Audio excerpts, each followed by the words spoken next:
right, guys, I'm here with Dusty Brown, the director, star of our Cranks Picks, HELLEVATE.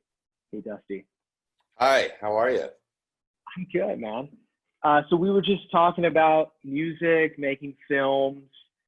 You kind of did it all with this short film, right? So I did. I what's the actually, process of, yeah, I did a lot of it. I didn't do all of it, but I did a lot of it. yeah. What's your background mostly as an actor, musician? I studied acting at Carnegie Mellon University in Pittsburgh, and then from there I did some acting, and then I kind of got into music and spent about a decade as a musician, released a couple records, and then got back into acting. Do you know what UCB is in New York, Upright Citizens Brigade? Oh, yeah. Yeah, I actually only ever went to UCB in Los Angeles, though. See, that's funny. That they back when I was doing it, they only had the New York thing, and then and I was just living in New York. Then they opened the LA thing. Now that's the rage, and the New York one is all but gone. That's over is that near NYU? Over near in the West Village? Yeah, they've had several locations. The first one, when I first got there, it was like in a little strip bar or something like that.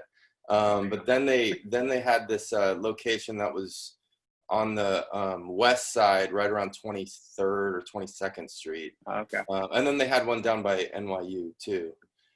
So we worked there. Me and a buddy, this guy Greg Bratman, who I went to high school with, did a bunch of films for them, and we ended up doing their film festival, hosting it and like kind of curating it. And then we just started putting our own movies in there, and then that all of a sudden got me kind of interested in making movies, not just being in them. So then he and I made this movie called The Nobodies that kind of put us into a different trajectory. We had some of our friends who became much more famous than we did as the extras in it to kind of reinforce the fact that we're nobodies. And from there, that I've always been interested in horror, so then I just thought I'd start dabbling in horror as well as music and filmmaking and acting. Did you do the music for HELLEVATE? You know, my piano player from my band, he does movies too, and I just said I found this music that I really liked, and I sent it to him, and I was just like, can you do a version of this where we won't get sued in like an hour? And he did it. So he just like did all these synths and stuff. But yeah, it's cool music. He's super talented. His name is Matt Valigden. You know, you have a ghost coming in your room right now. Look at that. In behind you. Yeah. Speaking of horror, Matt did, there's a movie called Clown that he did the score for. He's a very talented guy for sure. Oh, cool. I'll have to check that out. Yeah. The HELLEVATE is it's so dark, but like so funny. Where did the idea come from? Did it take you a long time to come up with it? No, me and the visual effects guy is a guy named Adam Tenenbaum, and he's a very good friend of mine. We had wanted to work together for a while, and we just thought, what's a fun thing we could do that's like single location, under 5 minutes. And he was visual effects, so I thought it would be great to do something that kind of dabbles in horror. And I've always had this fear of being trapped, and I just thought, okay, so what's a single location where you can take the idea of being trapped? So we came up with an elevator, and then it's always the next thought. What's the next thought? So now, okay, you're trapped in an elevator. What's the next thing that no one's going to expect? Okay, well, you're having a problem with the customer service. Okay, well, what's the next thing after that? There's a to-do video, or, and just kind of trying to like outdo ourselves in under 5 minutes every time. I have a little anxiety in my life, and actually when certain things like that happen, for me, it was when I would get stuck in traffic in LA. You do feel like that's the seventh ring of hell, or like the second or third. Absolutely. So for me watching this, I wonder if we share the same claustrophobic. I'm sure. I have nightmares. In fact, I'll share a quick story with you. Once when I was living in LA, I went with this group camping, somewhere in Malibu. This is years ago, and this dude, and they thought I should have my own tent because everyone had coupled up, and I was kind of recently broken up. Bless you. And so this guy's like, I have this tent, this, you know, it's like sub-zero awesome tent that, you know, he was like some mountaineer, and he's like, all the couples will be here and you can just be in your little weird tent. And this is like in the forest by myself over in a corner, and I in a weird sub-zero, like $3,000 tent. So I was like, sure. And I remember waking up in the middle of the night thinking I was trapped in a metal box, and I couldn't breathe. And what ended up happening is I remember this clearly, I was going like this, and then I took my teeth and I was like, and then I ripped a hole in his tent with my teeth. And then I stuck my head out, and I'm like, I can breathe. And the next morning I was like, I don't know, like there was like a raccoon, or it was but your $3,000 tent got all fucked up. And that's just like, it gets bad for me. So that's kind of where HELLEVATE, the origins of that is. I think I know exactly what you're talking about. Like one of those little like single person cocoons. Yeah. That and it's like it looks kind of metally. It's like shiny. Yeah. And they're meant to keep you really warm. Yeah, it's weird. Yeah, exactly. It doesn't seem like you needed that though. And like I definitely could have didn't slept outside and been fine. He's just one of those dudes who was so hardcore and be like, these are my boots. They cost $6,000. They like, you know, they have gasoline in them in case you want to like fly up in the sky. So silly. Yeah. One time I was at like the gym, and it was like in an old building, and my phone had 1%, and I got stuck in the elevator, and I kept calling and like no one was answering. And this was like, I think at the beginning of like my little panic attack phase, or I think that may have been like the trigger for it. Dude, yes. They're I don't know why I have such a fear of getting stuck in an elevator. So when I first saw this, I was like, where did we find? And then Olivia said that she met you in passing at Telluride. Yeah, right. Yeah. Uh-huh. Yeah. So is this film played a lot of festivals? You know, Telluride was actually my first festival, and it was right when we finished. I submitted it. I did one of those late submissions, and then it's been in a bunch of festivals. There's also been, as you know, this has been a very weird year for festivals. Mm-hmm. So we did the Horrible Imaginings one, was the first one that went like online, virtual. And then just recently, I found out about Film Quest out in Utah, but they're not entirely sure when that's going to be. I don't think they're interested in doing a virtual fest. And then there was Scream Fest in LA is coming up in October. It sounds to me like they're doing it. They're doing it for real. And then I'm trying to think if Horrible Imaginings. There's Whorehound is the one I meant before. That was that was the one that was virtual. But yeah, we've had a lot of fun. Panic Fest. We've done a lot of the. We've had a really good time meeting some of these folks at these festivals. Yeah. Yeah, I think we're trying to get back to the more like real in-person events, but they kind of just seem to get kicked back. Like I don't they know, blow up in our faces as soon as they happen. They're like, everyone had COVID. You're like, it's really weird. And the other thing, I think another trend that's a little strange is that there are some places where they're finding out that it's saving them a huge amount of overhead by doing everything via Zoom. So I mean, I'm wondering if certain places will ever go back to normal. We'll see. Strange. Yeah, I don't know. So what do you have in the future? You have some more shorts, or are you working on a feature? Yeah, I'm working on a feature right now with my buddy who I was telling you about from UCB, and Tony Hale, who is he's an actor. I'm sure you know who he is. He was in our Nobody's movie, and then we actually wrote a pilot for him for Showtime a couple years ago, and now we're developing this thriller comedy for him. And then as far as shorts go, I'm always interested in shorts, and so I am working on my next short, but we're kind of delayed. as far as filming goes, but it's going to be another kind of contained I'm very interested in the idea of shorts under 5 minutes that just take all kinds of turns. And so my hope is to just make as many of those as possible, like genre shorts. Yeah. I mean, you definitely have a very keen sense of story, like quick storytelling, witty storytelling. And my favorite thing is like horror comedies. Oh, if yeah, you can that's do awesome. that in 5 minutes, then that's one of my favorite things. I'm a huge fan. Yeah. Yeah. Yeah. Like it takes itself seriously, but at the same time, like you're just making the audience laugh. Well, it's very hard to do. Yeah, interestingly, one thing that I'm really interested in as far as that specifically goes is the idea of grounded horror comedy. So where it just feels so real, like almost like you're in a weird mumblecore, absurd horror movie. Because the thing I'm very interested in towing the line between absurdity and groundedness. So it's like we're not talking about like Tim and Eric quite, but we're in the grounded world of like like in the 70s, all those movies just they had the wide angle, everything's grounded. Like what happens when you sprinkle in some like total absurdity into that? That's something that's very interested in me, and I think can be explored in the genre.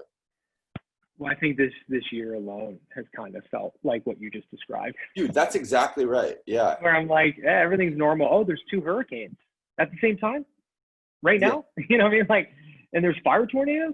Oh, okay, so I was in Tahoe last week writing, and my girlfriend was like, "Yeah, crazy, the 2020. What's gonna happen next? Fire tornado." And I was like, "Haha, funny." I didn't realize that it was like 20 miles from where I was. Who knows? Yeah, I know. I lived in LA for 13 years. You're out there now, right? Right now I'm in Southern California, but I'm going back to Tahoe as soon as the smoke clears. Yeah, dude. I just kind of left when all of this happened, just to kind of see how the world was going to play out. And like lightning strikes, 700 or something like that, an hour starting all these fires. I'm like, what do you remember? What are horror movies anymore? Do you ever remember there being any lightning in all the time you lived in LA? No, the one thing that I specifically bring up to people was like when I moved there in 2007, it would rain in January all the way to like March. And then, we would have like almost normal seasons. And then around 2010 or so, all that went away. And I remember being a couple years in that being like, have you guys seen rain? And that's when like it started becoming more widely known that we were in that huge drought. I think it went 6 or something years until it started raining again. But no, nothing like that. I mean, I had a couple earthquakes in the beginning, but to be expected. No. I was a wild 13 years for sure. I remember the earthquake in the Bay Area in 1989. I was in the Bay Area when that happened. I couldn't really get out of the house. It was that bad. Wow, man. I don't think I've ever talked to anybody who was in that. Yeah. Where were you living? I was living in Palo Alto. I was just in high school, or maybe, I think I was like a sophomore in high school in Palo Alto, California, where I grew up. And I just remember being in bed, like it was in the afternoon. I think I was taking a nap after school or something. And I was watching People's Court actually, because I remember the TV going like back and forth. And I was like, what the hell is happening? And I couldn't get out of the house because the door frame was also going back and forth. So I was like, I couldn't find the hole out of the room. Talk about being trapped. It was pretty freaky. So scary. Yeah. I was on a soundstage when I was in film school, and like we had these sound stages in this parking garage. So you still have these big cement support beams. And a buddy of mine was on a ladder, and I'm over doing something with a light. He's like, hey, quit shaking the ladder. And I look over, and the whole room is just waving. I'm like, and he jumped down. We like tried to get out of the room and took off running. And dude, it turns cement into like liquid. Yeah, they don't break, but they're meant to move like that. And that is the weirdest phenomenon when really seeing your house. Yeah, it's pretty freaky for sure.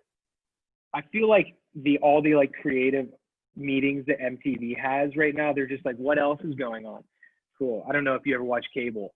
Every like MTV or reality show is like they moved so quick into making COVID themed shows. What? It's so weird. Yeah, my Wait, like girlfriend what? sometimes Like, puts on trash TV. Love in the time of COVID. That's one that's like, I don't know how they shot it. I don't know how they're shooting it unless they're working like within a bubble. weird. Right? I've never even heard of this. Love in the time of COVID is one, and they're telling all these stories like two people meeting over video chat, and they've started dating over video, and then two people that are living together start to love each other, or a family falling apart. I'm like, it just feels a little too current. I don't know. It's like, on that note, have you seen this new movie Host? I've heard of it, but I haven't seen it. Okay, so I saw some people talking about it, and I think it's on Shudder, and I was just like, there's nothing more I would rather not. I would rather like watch anything than a current COVID, like something that's kind of doing a spin of COVID. But I watched it, and it is fantastic. It's so good. And so, but for the first like 10 minutes, I was like, okay, it's COVID. We're doing Zoom. Like I almost shot my head off when I watched those progressive commercials where they're all Zooming. Have you seen those? Yeah. I hate them so much. So I thought that this horror movie was going to be that, but they actually nail it. And the thing that they do that's really well is that they take the horror of being isolated because of COVID and turn that in. They explore the horror of that. You should check it out, man. It's the only thing I've seen that's actually like COVID themed that's super good. I will, man. Shudder has so much good content. I know. What else do they have right now? I just got onto them. All of our movies. Oh, they do? Really? Yeah. Is Extraordinary on there? I don't know if Extraordinary is actually on there, but one of our films, Nightmare Cinema, is on Shudder. I don't know if you've seen that one. It's the horror anthology with like all legendary horror directors. Oh, dude, I can't wait to watch it. Yeah, I know that one. Really good. Yeah, it's really good. So check that out. But yeah, I don't like the brands doing all the COVID stuff. But like, I'd be interested to watch The Host. All the brands just capitalizing on it, you're like, oh god. Well, that's the thing that's annoying, is the capitalization of it is the thing that's gross. But if someone has a fresh idea, then that's cool. Yeah, of course. They're just trying to relate to their consumers. And it's like, I don't relate to a Zell-Jams commercial. So I've seen it 100 times. Yeah, exactly. I have YouTube TV, and like, it's cool, but I've become like a cable TV person. But you can like start movies over, which is cool. So like, if something's on and you missed it starting, you can actually. Oh, yeah. No, I'm like not fully cable. I still cut the cord. That's interesting. I'm at this point. I'm like just we watch CNN and stuff, but we're just kind of a streamer.